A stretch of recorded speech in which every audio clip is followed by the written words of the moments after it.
People, we are in 5.1 mid-segment theorem and coordinate proof. In this video, we're going to be learning about the mid-segment theorem. Let's start off by learning the vocab, the main vocabulary word of this section, the mid-segment of a triangle. The word itself gives us a clue as to what the definition is. Mid, meaning middle, and segment, meaning side of a triangle or any other polygon. A mid-segment of a triangle is a segment that connects the midpoints of two sides of the triangle. Every triangle has 3 mid-segments. So, for example, let's look at segment AB on triangle ABC. Let's say AB has a midpoint right in the middle. Let's call that midpoint M. Since it's the midpoint, it splits segment AB into 2 congruent parts. Then we have side AC. Let's make a midpoint right here and call it P. It split it into 2 congruent sides. Let's put another midpoint right here and call it N. This midpoint also split the segment into 2 congruent sides. So now we have 3 midpoints that split each segment into 2 congruent parts. If we connect those 2 midpoints, that's a midsegment. Anytime you connect 2 midpoints, you make a midsegment. MP is a midsegment. If we connect M to N, that's a midsegment. And if we connect N to P, that's a midsegment. So we have our 3 midsegments. The midsegments of triangle ABC at the right are segment MP, segment MN, and segment NP. Great. Let's look at our theorem for this section. The midsegment theorem. The segment connecting the midpoints of 2 sides of a triangle is parallel to the third side and is half as long as that side. So let's take a look at triangle ABC at the right. D is the midpoint of segment AB. We can tell it's the midpoint because it split that segment into 2 congruent parts.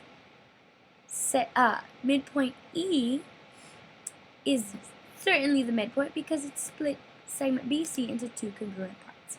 We connect D to E with the red line and we get our midsegment. Now, midsegments have 2 main properties according to the midsegment theorem. 1, it's always parallel to the third side. So you see these parallel arrows? DE is parallel to AC. And secondly, midsegments are always half as long as the third side. So obviously DE looks smaller than AC. But not only is it smaller in length, it's actually half the length. So if AC was 12 units long, DE would be 6 units long. Sometimes they will give you the midsegment and you have to find the third side. Sometimes they'll give you the third side and you have to find the midsegment. You have different scenarios. So I'm going to give you some different scenarios so you can kind of get a practice on that. So let's say, let's use this formula here. Segment DE, which is the midsegment in this case, is half the length of segment AC. So let's say I tell you the midsegment is 7. So we'll plug in a 7. And let's say we want to find what the third side is. We don't know what the third side is. We just know that DE is 7 and we want to find AC. Let's call it X. So we know that by the formula, the midsegment equals half the third side. Well, in this case, the third side is X. So we have a little equation, 7 equals half X. If we want to solve for X, we got to cancel this 1 over 2. The way you cancel a fraction is by multiplying it times its reciprocal. What's the reciprocal of 1 over 2? That's right, 2 over 1. So we can multiply both sides by 2 over 1. That cancels the fraction, and we're left with X equals 2 over 1 times 7. You could put the 7 over 1 since it's a whole number. 2 over 1 times 7 over 1 is 14 over 1, or just 14. So X equals 14. So as you can see, the formula works just perfect. DE is 7 and AC is 14. So we see the midsegment is half as long as the third side. Now I'm going to try one where I give you the third side and you have to find the midsegment. Let's say the third side is 20. Find the midsegment, we'll call it x. Let's use our formula. The midsegment, in this case DE, equals half the third side, which in this case is AC. DE is x because we don't know what the midsegment is in this case. Half of AC. AC is 20.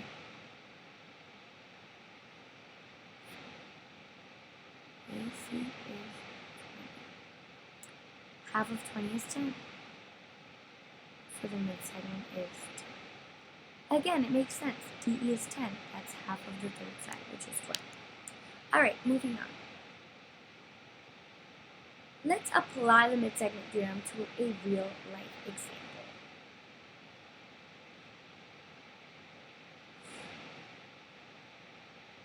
Okay, that was the solution, but either way you have to know how to solve it, so we'll go through these steps.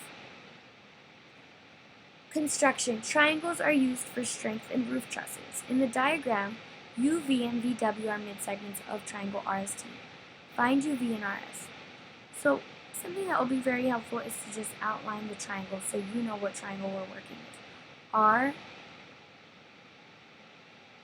S,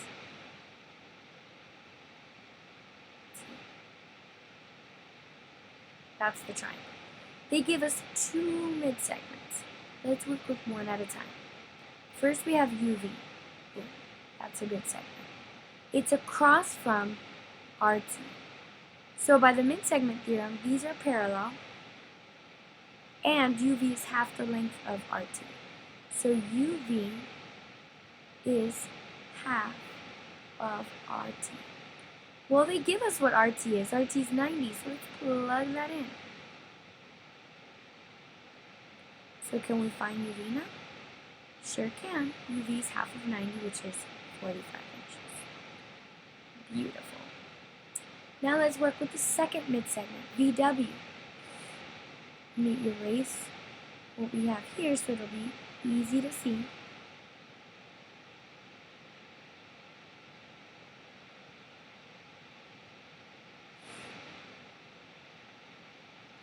VW is the other midsegment.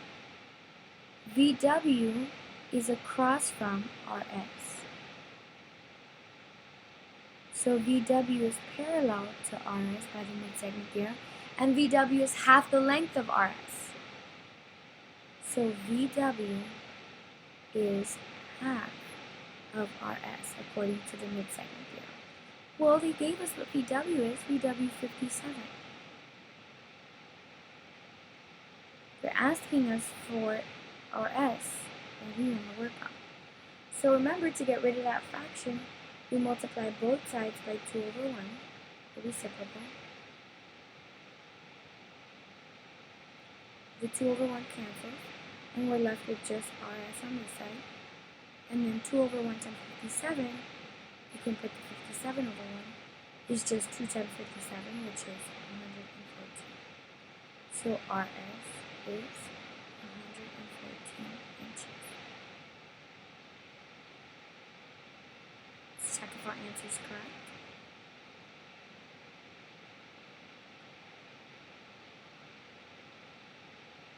And it sure is.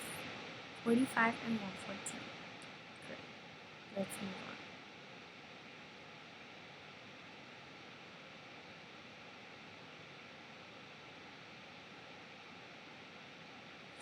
Alright, so this is the same problem, but we're going to do 2 additional questions.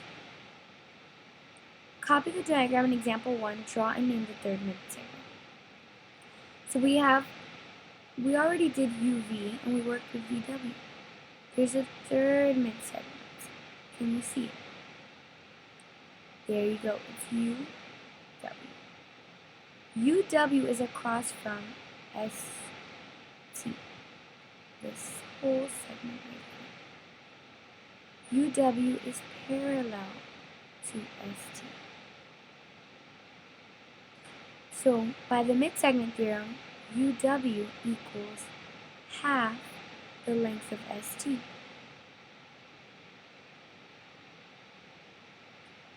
they tell us that, so the third segment was UW. For number 2, they tell us UW is 81. Let's plug in 81.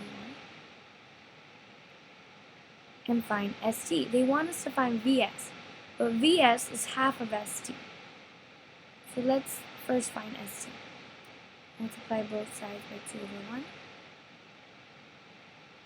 And we get, this cancels, and we get ST equals 162. It's 2 over 1 times 81 is 162. Now, VW is a midsegment, so V must be a midpoint. So SV is congruent to VT. So if the whole thing's 162, SV would be half of that. So we divide this by 2 and it gives us 81. So VS is 81. Awesome. Let's go to our next example. Okay, here's our final example for midsegment theorem. Here is a kaleidoscope. It's an interesting telescope, tiny. It looks like a telescope, but when you look into it, what you see is geometric figures and colorful, lots of colors, and just different shapes repeated, and it's very interesting. In this case, we're going to use it to find some properties about midsegments. So, in the kaleidoscope image, AE is congruent to BE. Let's mark that. AE congruent to BE. And AD congruent to CB. AD congruent to CB. Show that CB is parallel to DE. So we want to know that this line here, CB, is congruent to DE.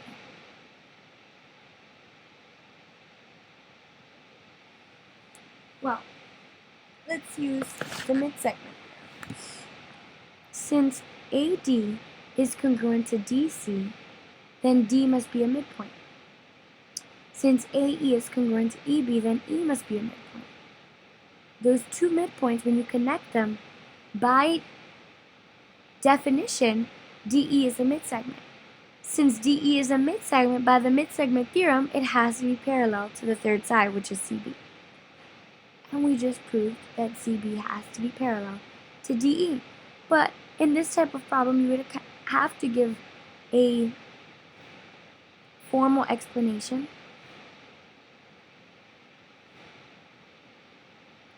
So this would be the formal explanation. Because AE is congruent to BE, and AD is congruent to CD, E is the midpoint of AB, and D is the midpoint of AC by definition. Then DE is a midsegment of ABC by definition, and CB is parallel to DE by the midsegment theorem. Very good. Okay, so that was the midsegment theorem. If you want to see more examples, please look at the videos that say midsegment theorem examples. Next, and also, there's another video called Coordinate Proof for 5.1 where we'll see some examples of the coordinate proof. Thank you.